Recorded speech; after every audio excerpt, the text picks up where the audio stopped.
Roosevelt crash एक ऐसी घटना है जिसमें एलियन की बॉडी तक 800 से भी ज़्यादा लोगों ने देखी है। सन 1947 हमारा देश आज़ाद हुआ था, सबको पता ही होगा।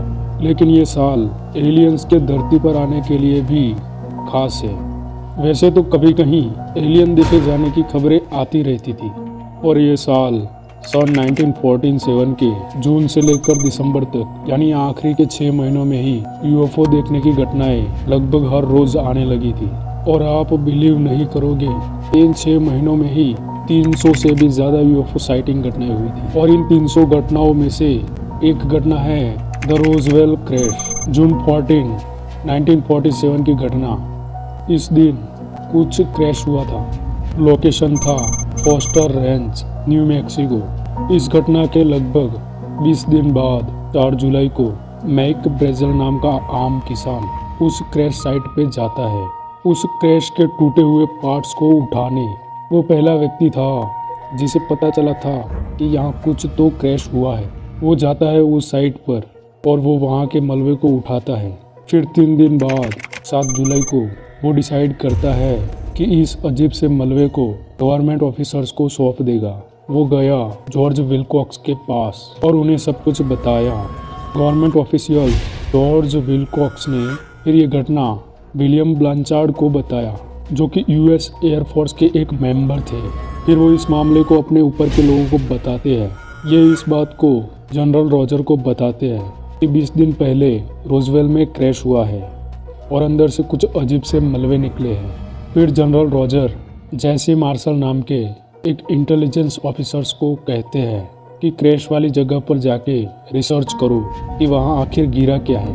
आपने नोटिस किया कि ये बात कितनी सीक्रेटली इस घटना की खबर एक ऑफिसर से दूसरे ऑफिसर तक पहुँच रही थी, जिससे हम ये अनुमान लगा सकते हैं कि ये इंफॉर्मेशन पब्लिक को नहीं बतानी थी। जैसे मार्शल जो कि क्रैश साइट पर गए, वो कुछ इंफॉर्मेशन जनरल रॉजर को भेजते हैं। फिर general Roger public information officer जो कि पब्लिक में इंफॉर्मेशन सेंड करते थे, वॉल्टर हॉट, उन्हें कहते हैं कि पब्लिक में न्यूज़ रिलीज कर दो कि हमें एक यूएफओ मिला है। उसके अगले दिन ही 8 जुलाई को न्यूज़पेपर में खबर छपने लगी कि रोजवेल आर्मी ने एक फ्लाइंग सॉर्सर को पाया है। जनरल रॉजर ने फिर जैसे मार्शल को ये बताया कि तुम कुछ मलबे को हमारी ऑफिस में लाओ, हम रिसर्च करेंगे कि ये आखिर है क्या। उसके बाद उन मलबे को देखने के बाद पब्लिक में ये इंफॉर्मेशन रिलीज किए कि ये सिर्फ एक वेदर बलून था।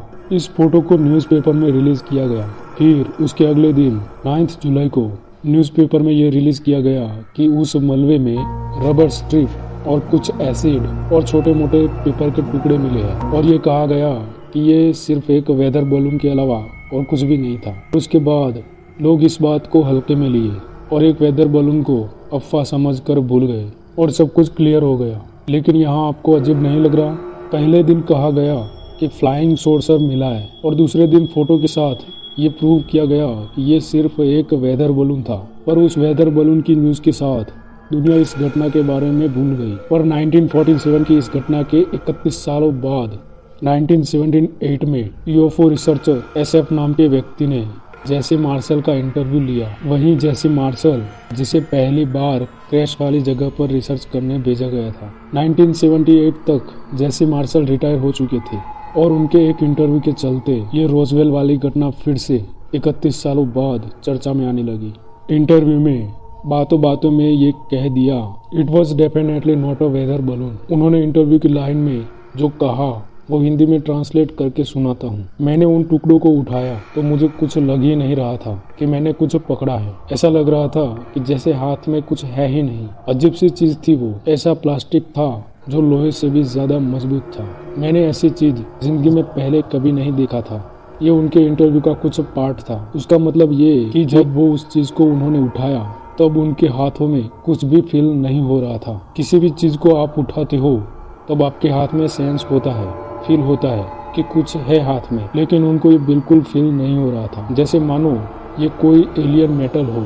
It was not anything from this earth. इस लाइन को भी उन्होंने बोल दिया था। इसका मतलब था कि वो मलबे हमारी धरती के लग ही नहीं रहा था। इस इंटरव्यू के बाद यूएफओ रिसर्चर का शक और भी बढ़ गया था। उन्होंने बाकी लोगों का इंटरव्यू भी लिया जो कि इस घटना से जुड़े हुए थे और लास्ट में उन्होंने पब्लिकली कंफ्यूजन को निकाला कि ये बहुत बड़ा कवर अप किया गया था। पब्लिक से ये बात छुपाई गई थी।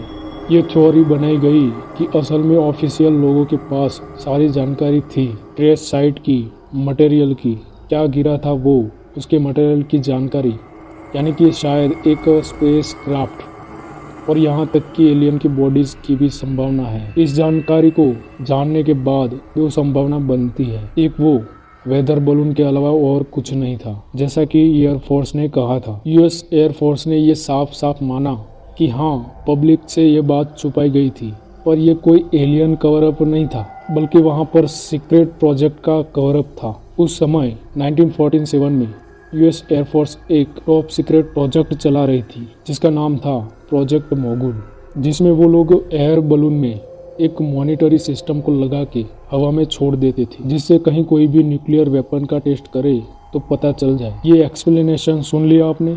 मिलिट्री ने कहा कि हाँ, कवर अप था, बट एलियंस का नहीं था, बल्कि एक वेदर बलून का था। इसलिए उस समय पब्लिक को नहीं बताया गया और इसलिए हम इतना अजीब एक्ट कर रहे थे। हाँ, बात को छुपाया गया, कवर अप था, पर एलियंस का नहीं, बलून का था। एलियंस का नहीं यार, बलून का था। अरे यार, एलियंस का नहीं, बलून का था। कुछ अजीब नहीं लगा आपको? फरवरी 1994 में जनरल अकाउंटिंग ऑफिसर ने जांच शुरू किया लोगों के सेटिस्फेक्शन के लिए कि गवर्नमेंट हर रिकॉर्ड को देखेगी जो कि रोजवेल से जुड़ी हुई है। अगले साल सन 1995 में यूएस एयरफोर्स ने एक डॉक्यूमेंट पब्लिश किया जिसका नाम था द रोजवेल रिपोर्ट। उस रिपोर्ट में ये कहा गया कि वो मलबे वेदर बलून के ही थे जिसे प्रोजेक्ट मोगुल में प्रयोग किया गया था, जिसमें एलियंस का यूएफओ का कोई नाता नहीं है। जो न्यूज छपी थी यूएफओ की, वो सब एक ओवर रिएक्शन था। ओवर रिएक्शन का मतलब कि आपका बेड एक सेकंड के लिए हिला था और आप कह रहे हो कि भूकंप आ गया, वैसा ही कुछ, उसे ओवर रिएक्शन कहते हैं। 1997 में एयरफोर्स ने एक और रिपोर्ट निकाला और इस रिपोर्ट का नाम था the Roswell report case closed. ये रिपोर्ट में जो डाउट्स थे उसे क्लियर किया गया था, जो कि था एलियन बॉडीज। 1947 में ये घटना हुई तब ये बात फैली थी कि कई एलियन बॉडीज भी मिली थी। 1997 की इस रिपोर्ट में इस बात की एक्सप्लेनेशन दी गई थी। 1915 के समय हेलो पैराशूट जंपिंग इफेक्ट को टेस्ट कर रही थी। उस समय इतनी ऊंचाई से जंप करने की नई नई टेक्निक थी। उसके लिए वो डमी बॉडीज का इस्तेमाल किए थे। प्लास्टिक के बनाए बॉडीज को बहुत ऊपर से नीचे गिराया जाता था। मिलिट्री का ये कहना था कि लोग इसी बॉडीज को एलियन बॉडी समझ बैठे थे, बट ये डमी वाली एक्सपेरिमेंट तो 1950 में हुई थी और रोजवेल वाली घटना तो 3 साल पहले हुई थी। तो इसका जवाब में एयरफोर्स ने कहा कि इसका टेस्ट पहले भी किए थे, जो कि शुरू के कुछ टेस्ट थे। ऐसी कंफ्यूज्ड एक्सप्लेनेशन कि जिसमें लगे कि कुछ तो छुपाया जा रहा है। और दूसरी बात ये कि जो लोग ये बोल रहे थे जो एलियन बॉडीज गिरी थी, उन एलियन बॉडी की हाइट 4 फीट थी। जो लोग उन बॉडीज को देखने का दावा करते हैं वो उनकी हाइट, शॉर्ट हाइट यानी 3 से 4 फीट बताते हैं। और इधर जो प्लास्टिक बॉडी जिसे एक्सपेरिमेंट में लिया गया था पैराशूट के टेस्टिंग के लिए, उस डमी बॉडीज की साइज हमेशा हर एक बॉडी की 6 फीट से ज्यादा होती थी। और सबसे अजीब बात यह है कि जब 1947 की फाइल को फिर से खोलने के लिए गए तो पूरी 1947 से लेकर यहाँ तक की सारी जानकारी, जिसमें मलबे को कहाँ रखा उसकी जानकारी और जो सीक्रेट फाइलें थी, सब जला दी गई। और ये फाइल्स को जलाने वाले ऑफिसर्स और जिनके अंडर ये काम हुआ, उनका कोई रिकॉर्ड नहीं था। द रोजवेल क्रैश आज भी मिस्ट्री बनी हुई है। अगर आपने इस वीडियो को अभी तक लाइक नहीं किया है तो एक लाइक जरूर कर देना और सब्सक्राइब भी कर देना, क्योंकि हम ऐसे ही इंटरेस्टिंग वीडियो लाते रहते हैं।